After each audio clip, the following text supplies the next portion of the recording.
Your new book, How to Sound Wine Smart, drops today, which also in French history, do you know what today is? Bastille Day, and the French soccer team is playing, so I feel like extra lucky and extra connected to my roots here. Yeah, exactly. It's like this isn't marketing; it's now become destiny.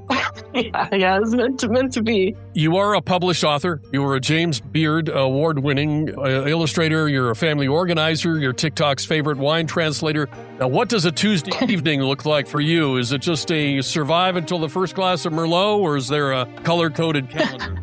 Oh, well, I have a 10-month-old, so yes, I am surviving and trying to hold things down until she's asleep and I can have some wine. Yeah, for sure. But, I've been working in wine for over 10 years, but I definitely am not a snobby wine drinker. I love the cool fancy stuff, but I'm also not above picking up a bottle or drinking Joe's. There's plenty of great wine to be found everywhere. We've got a lot to get to here, but I kind of want to dive into your career and how you got to where you are today, because we all know that sometimes our career paths take a circuitous route. Yeah. You're born and raised or learned to drive where? I was born in Boston, but I would say raised mostly middle school through high school in Houston, Texas. That's where I learned to drive at 15. So, because they allow that there, not surprisingly. But yeah, I kind of bopped around. I went to college in New York and lived there for a total of 10 years. Lived in San Francisco for a couple of years and then came back here, which is where my family ended up being based. Any time overseas? Oh, yes, I did. I lived with my family in 5th grade in Paris for a year. And then in between New York and San Francisco, I spent 3 months working the harvest at a domaine in Alsace, which was the best wine field, not summer camp, but fall camp that I've ever been to. Did you have trepidation about doing that manual labor kind of thing, getting your hands dirty, or did you just dive in? Oh, no, I like that part. I'm actually pretty good with a repetitive task.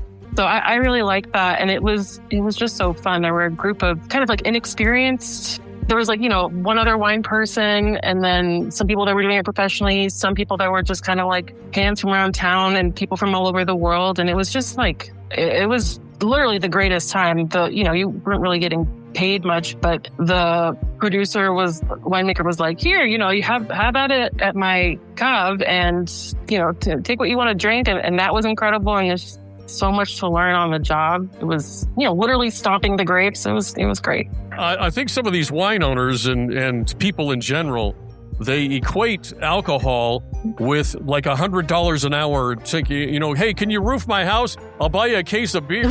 It's hey, can you farm my wine, my vineyards, and I'll give you all the wine you can drink. Well, I can only drink a glass a day or what have you.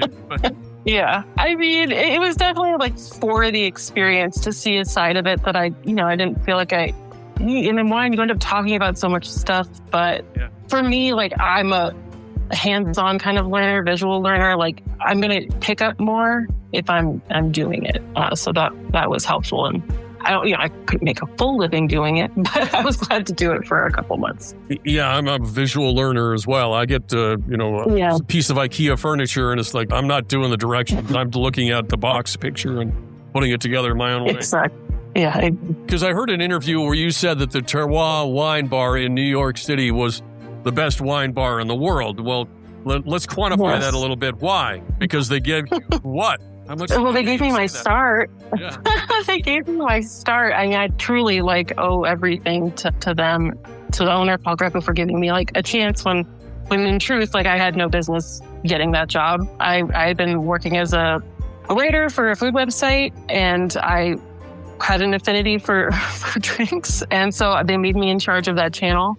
And I, kind of looked into a job there, kind of in the same spirit of what I was saying about working at the winery, being I'm writing about this stuff, but I don't really feel like I know it because I'd interviewed a bartender there and the way he was talking about wine, I was I need this to be me. I feel like I need to understand it and appreciate it in that way. And, I started there. They have 50 wines by the glass going. I mean, that's insane. Nobody does that.